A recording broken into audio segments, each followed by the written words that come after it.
மனித காதல் இல்லை, அதுவும் தாண்டி புனிதமானது.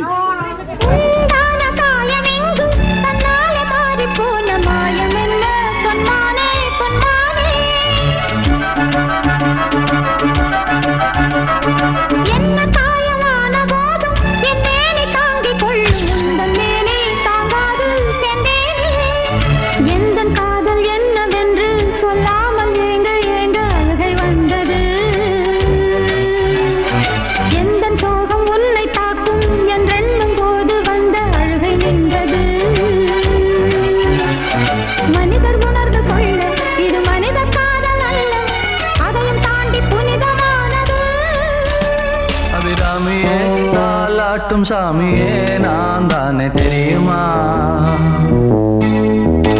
சிவகாமியே சிவனில் நீயும் பாதியே அதுவும் உனக்கு புரியும்.